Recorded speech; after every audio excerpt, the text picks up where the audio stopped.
Good morning, everyone. Yesterday evening, after a whole bunch of news saying Donald Trump is very sick and all sorts of stock market reaction and punditry reaction, Donald Trump released a 4-minute video where Ezra Levant says Donald Trump in the hospital for COVID is more energetic and coherent than Joe Biden on a healthy day. And I thought, yeah, that's pretty accurate. That's correct. That's bang on. And yeah, Trump says, I'm feeling all right, and this had to happen, and people will see that things are okay. I don't know. It was it was actually kind of a meandering speech. It was 4 minutes, and after the first minute, he was kind of just being repetitive. That's kind of Trump's way, But he was fine. He seems healthy. He doesn't seem sick. This was kind of funny. There's a reporter, Aaron Rupar, says the difference in Trump's complexion between Tuesday left and Saturday right is jarring, right? Oh no, he's so sick. He's so pale, right? And this person points out, my name is Aaron Rupar, and I don't understand how stage makeup works or the difference between natural and artificial light or filters. You're telling me his skin and his hair lost all that color? Give me a break. Journalism is dead, and Aaron killed it. Yeah, right? So there's lighting and all sorts of other stuff, and not so much in the hospital, right? He looked fine. I don't know. Watch for yourself and make up your own mind.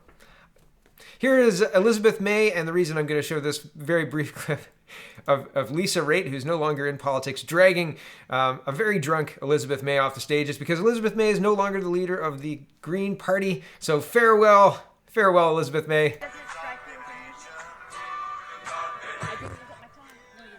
There's a lot unusual about your speech, Liz, but we're going to take off. Omar Khadri, you got more class than the whole fucking cabinet. Thank you. Ouch, right? I mean, just classless, drunk and swearing at the cabinet, and the whole Omar Khadr thing. It's a weird thing to.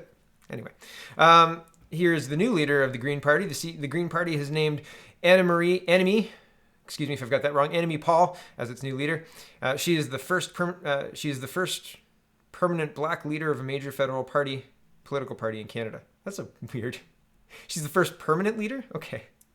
So we've had black interim leaders before, but never a leader who gets to lead them through an election, maybe? Okay. Anyway, weird thing to, this person, as far as I understand, is has a lot of credentials, and she's all sorts of qualified for this, right? It's weird to say, it's weird to, highlight her race in this tweet, right?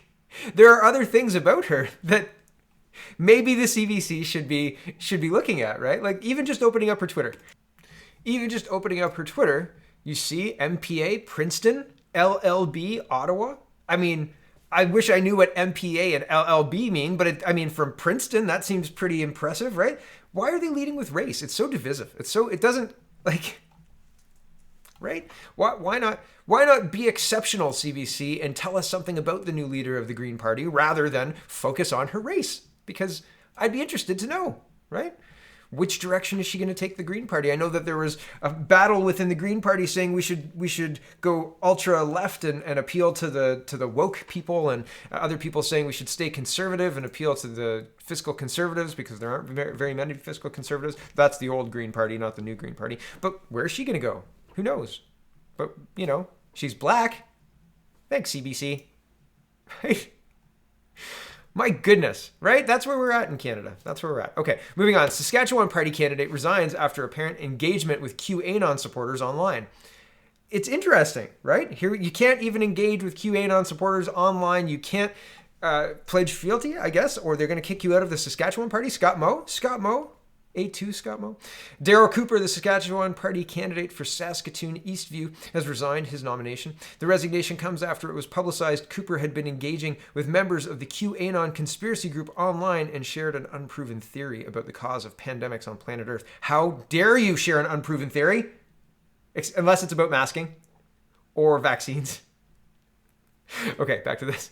Today, Daryl Cooper offered his resignation to the executive director of the Saskatchewan Party. A statement from the Saskatchewan Party said, the content and views that Mr. Cooper interacted with on social media are concerning and are not representative of the values of the Saskatchewan Party, our leader, or our members. As such, the Saskatchewan Party accepts his resignation. Interacted with? So he's not even necessarily pledging fealty. And you can see what he says. I'll show you in just a minute, but like there's a link to that if you're interested. And he's kind of just commenting on the theories that are going around. Like, here's the theory shared, and then he comments on it. He says it's the second last two other theories that I found interesting, and he comments on them with regards to 5G and the virus and I'll read a bit of it just to give you a flavor of why he's being kicked out. But I think that this is dangerous, right? Just interacting with QAnon gets you kicked out of the Saskatchewan party by Scott Moe. Wow, right? Wow. Just for sharing an unproven theory and then speculating about it, done. Get out. Is that the way we should treat people? Maybe, like, if you're speculating like the mass death of somebody or some group, that's probably should be, sanctioned. People should be like, yeah, don't you don't get to have a say in this, right? But if you're like, hey, these scientists made this correlation, isn't that interesting? And I find that interesting. Isn't that, valuable information for the voters? Shouldn't the voters get to decide rather than the party leader, right? Oh, interacting with those people online isn't what our party's about. So yeah, he's out. Sorry. That seems really not the country that I thought I lived in, right? And maybe again, my own naivete, right? There are friends of mine who have become former friends of mine because I read QAnon, and I do, and I think it's interesting. I think it's equivalent to reading like Watergate stuff from Deep Throat, the newspaper about that. It's happening. It's undeniable. These things are happening. They correlate to real world events. Why not read it? It's happening.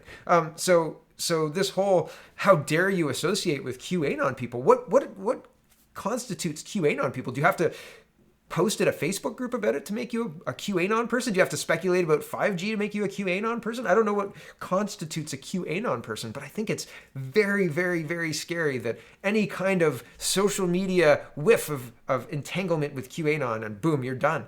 That's weird. That's not appropriate for a free-thinking society. The voters can turf you. The voters can say, hey man, we're not in for that. No way. Sorry. You're out. That's no problem. I have no problem with that.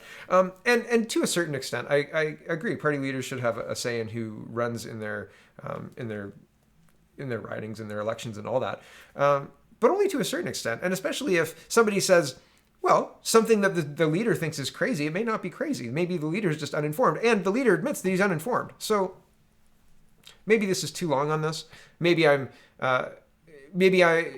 consider myself a QAnon person, and therefore I'm looking at this and going, really? But even if I didn't consider myself a QAnon person, and I don't post on Facebook groups about anything, so whatever. But I read the Q drops, certainly, and I'm interested in how it's all going to play out. So if that makes me not able to run in Scott Moe's party, okay, that's fine. But that seems like a party I don't want to run in anyway, right? So very, very odd. Anyway, here's back to this.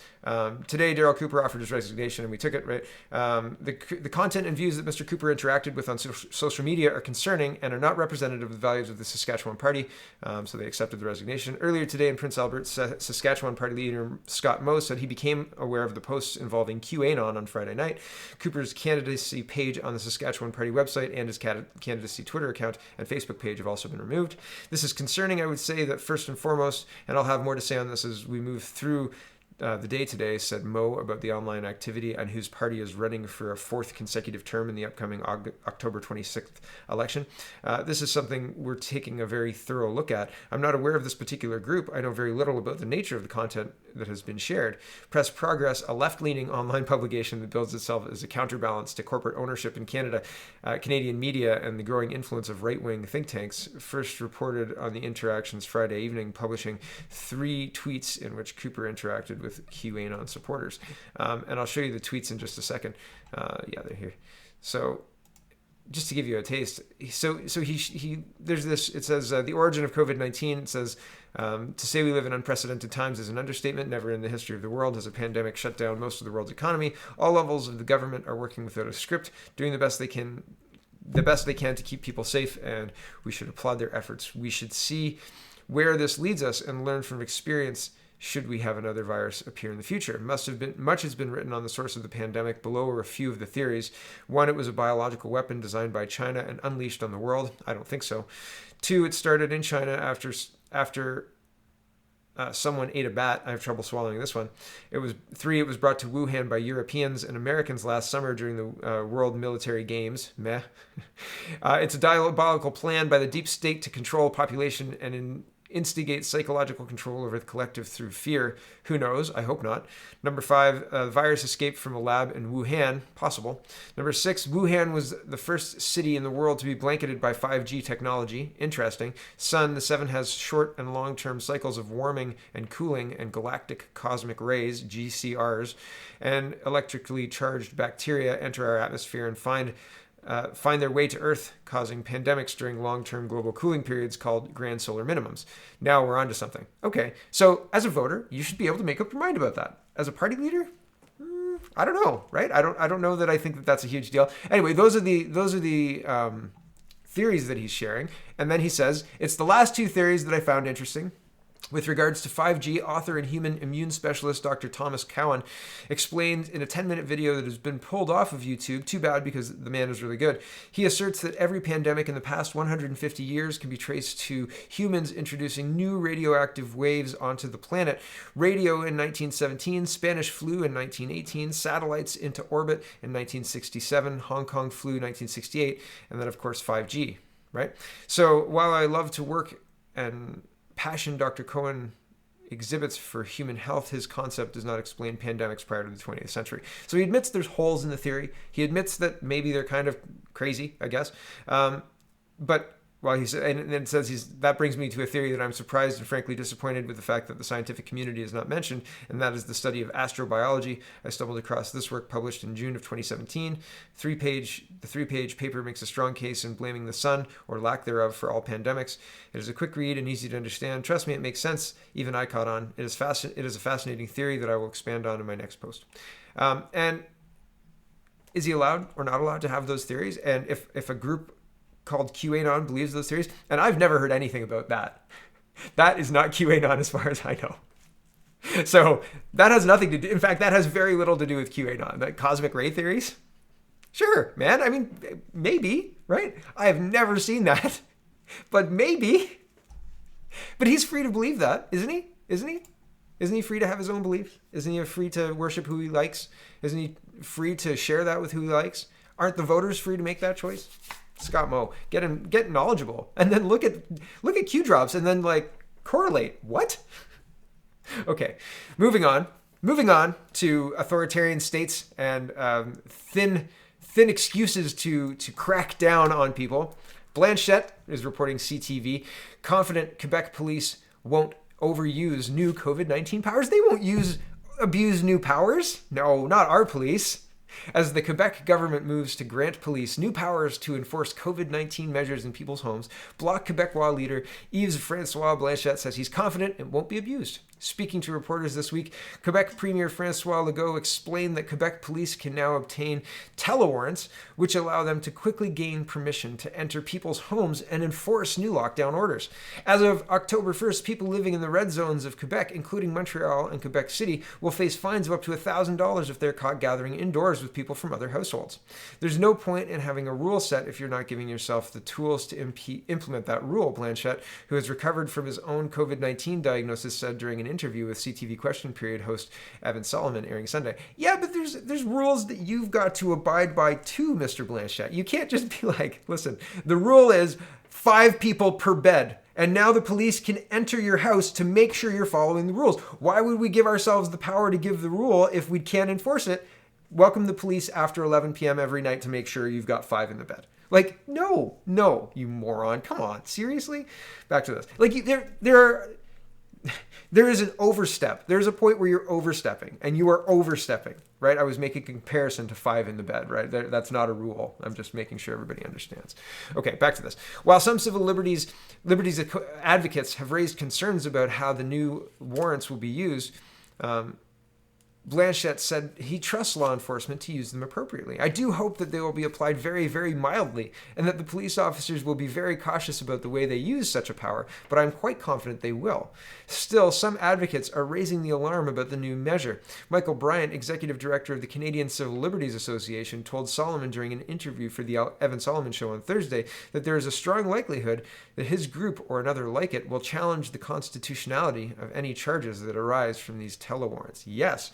Again, the basic rules you have to apply for is Canadians have basic rights as written into the Charter of Rights, right? And the Constitution, we have basic rights, and you can't just overstep those rights, right? Even if it's really important and it's an emergency, you can't overstep those rights. Those are inherent rights. You have those rights. Okay. So they're going to be challenged in court.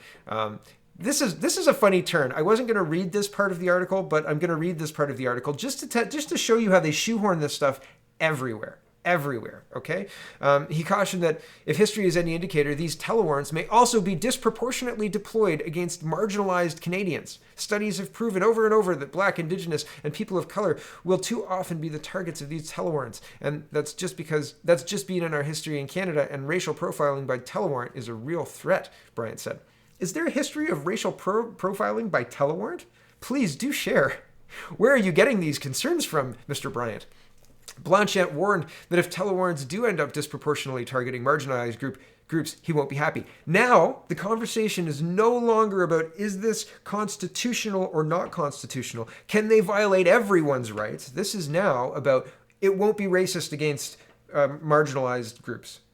They've changed the Overton window. They've changed what the conversation is about now. It's not about our rights collectively as a citizen. It is about a small group and making sure their specific rights aren't violated, but ours are allowed to be violated, other people are allowed to be violated, majority population's allowed to be violated. It doesn't make sense, right? And this is how they change the Overton window. This is how they push the conversation, right? This is how they stop talking about us collectively and they chop us up into subgroups. And if you let them, they continue. It's garbage. It's BS, but they all gleefully embrace it, right? Back to this. I would, however, be very angry if there were any kind of discrimination against any kind of minority while applying those powers which the government of Quebec is giving police forces, Blanchette said. He acknowledged that the decision to extend the police these powers isn't one he envies the Quebec government for having to make. I wouldn't have liked to be the one to make such a decision, but there's much more about this disease that we do not know than there is that we do know, and there are some measures that have to be taken without being absolutely certain that this is the right thing to do. This isn't one of them. This is not one of them.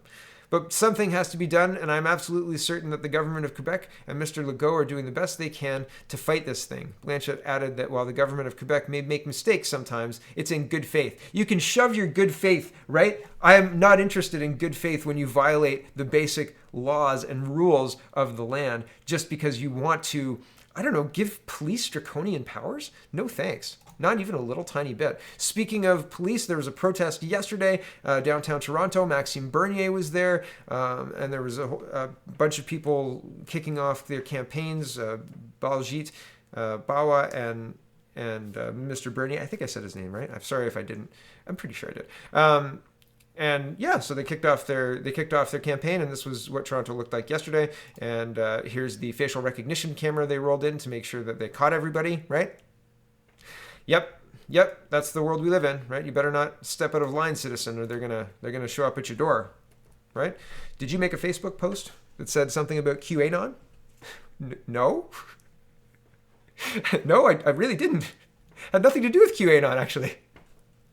Okay, moving on. The future of outdoor dining is people are going to stay home. They're not going to go out to a restaurant to freeze outside in hopes of supporting local business. Like we live in Canada, and I heard reports that they're going to have like tent flaps, like to, keep the wind out or the snow out or something like that, and maybe anchor them to the ground. I said, what is the difference between being outside and being inside, other than being inside would make sense, because the numbers do not add up. The numbers do not add up. So, and nobody can answer me. Maybe they said, there's no heating system. Maybe. Well, yeah, you're in a tent outside. Like, you dummy.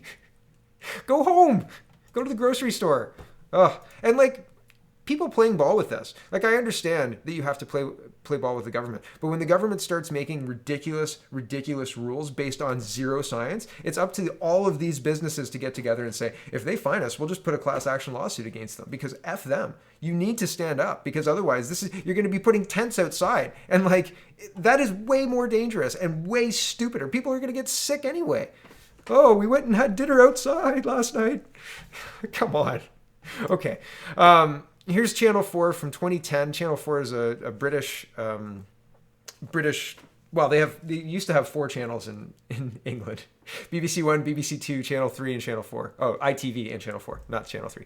ITV, but it was Channel 3. And so Channel 4 News, and here's just a couple of snippets from it. Here we go. It is one of the greatest medical scandals of the century, according to a leading health expert in Brussels. The Council of Europe health chief has accused major pharmaceutical firms of organizing a campaign of panic and unduly influencing World Health Organization decisions. And with European countries now burdened with bills for millions of unwanted doses of the swine flu vaccine, he wants an investigation. And drug companies. Who is deciding what the risk is? Is it the pharmaceutical companies who want to sell drugs, or is it someone making a decision based on the perceived danger? In this case, it appears that the danger was vastly exaggerated. And was it exaggerated by the pharmaceutical companies in order to make money? Was it exaggerated by the pharmaceutical companies to make money? Who's exaggerating this? Why is this repeating 10 years later? Exaggeration of unbelievably, similar symptoms, right? Coronavirus, cough, sneeze, right? All of that stuff. It's an interesting report. You should watch the whole thing. Link is in the description. From 2010, talking about the 2009 swine flu and the millions spent on vaccines and the millions spent, and the doses that nobody wanted, and all of that controversy. We didn't learn anything from it. In fact, they'll probably ding this broadcast because I played some of that, right? Go watch it. It's very interesting. Here's 2 graphs. The left is the one apparently from Toronto Public Health, but I couldn't find it on the Toronto Public Health Board. But the past few days, we had 73 deaths, and 74 deaths, I guess, on Friday.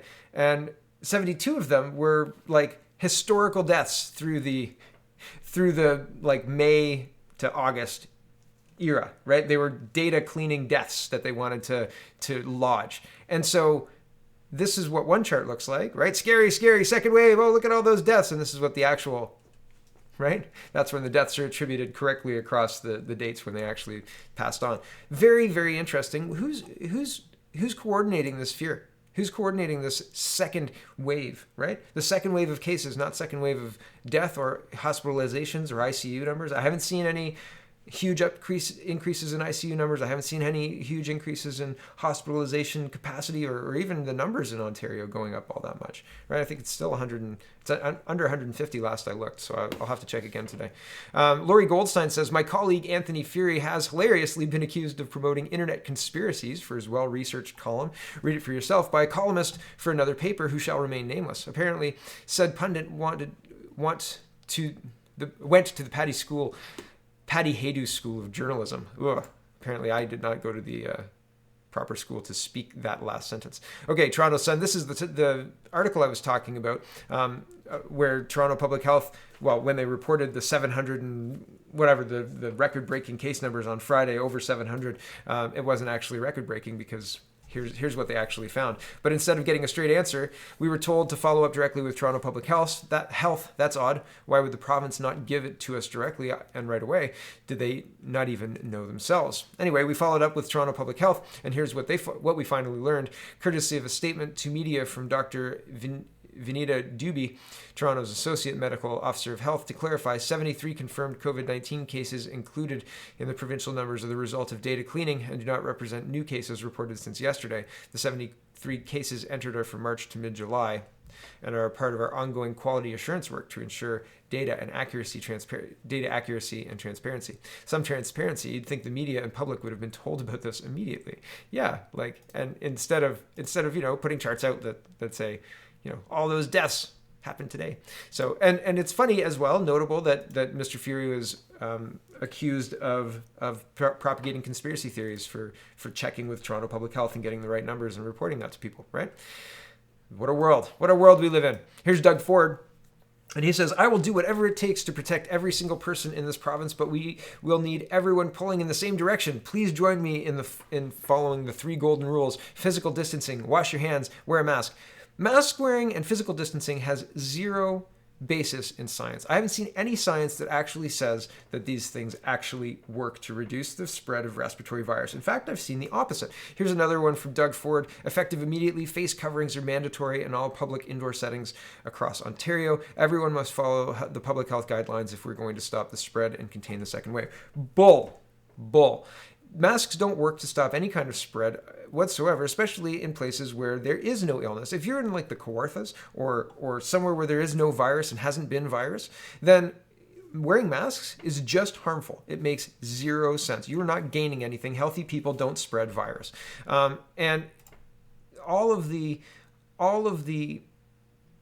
science that I've been able to find, I'll show you what they say is the reason masks work.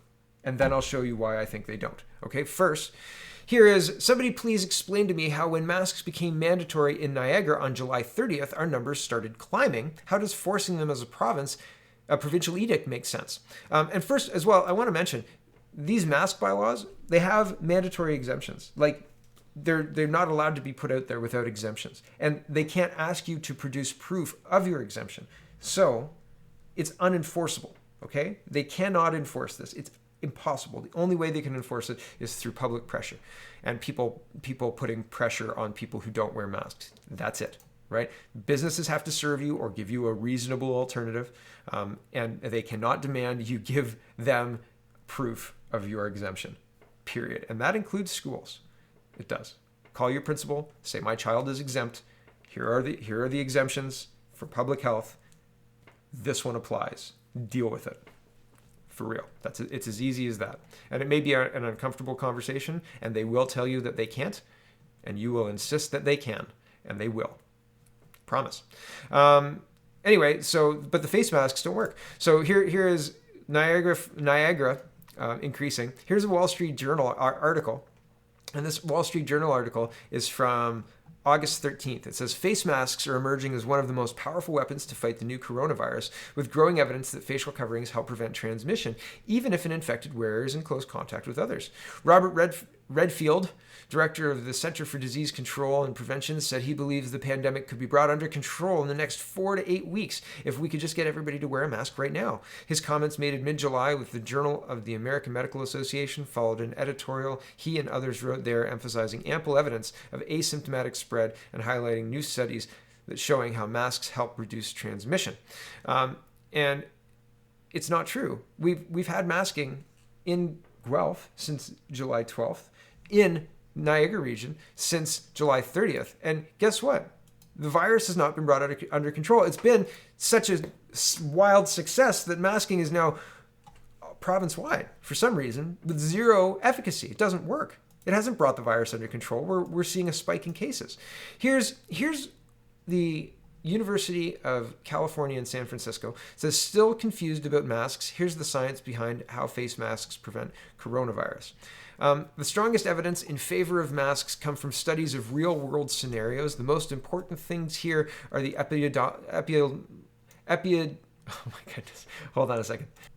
epidemiologic data, said Rutherford, because it would be unethical to assign people to not wear a mask during a pandemic. The epidemiological evidence has come from so-called experiments of nature. Okay?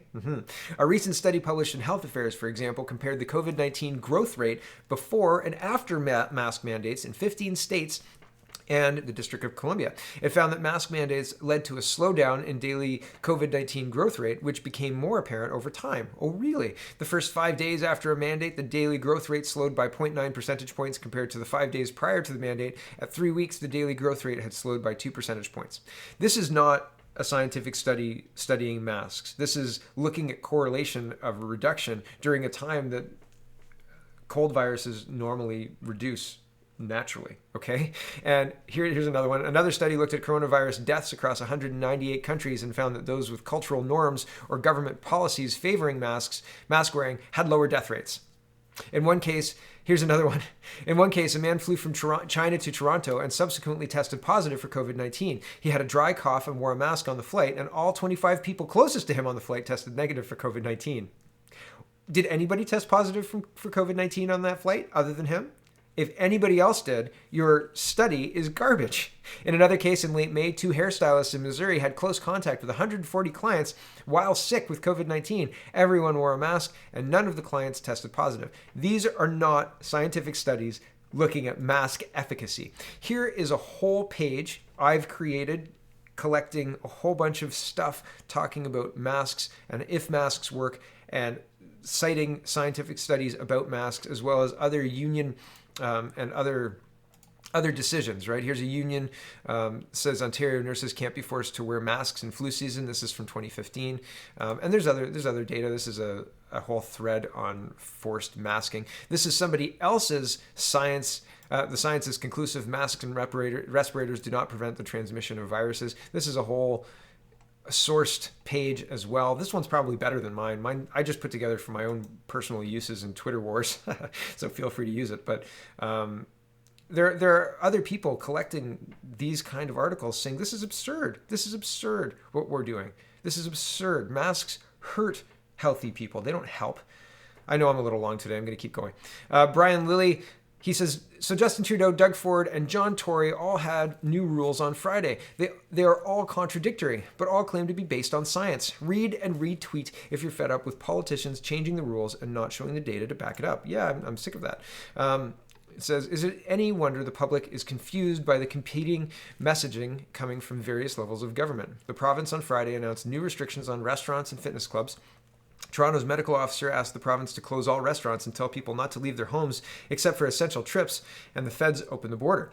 On the same day, my mother was told she shouldn't have me over for Thanksgiving dinner. She was also told it's okay to bring my Uncle Frank over from Scotland for a visit. The problem with all of these recommendations from the various levels of government is that they all claim to be making them based on the evidence and science to fight the pandemic.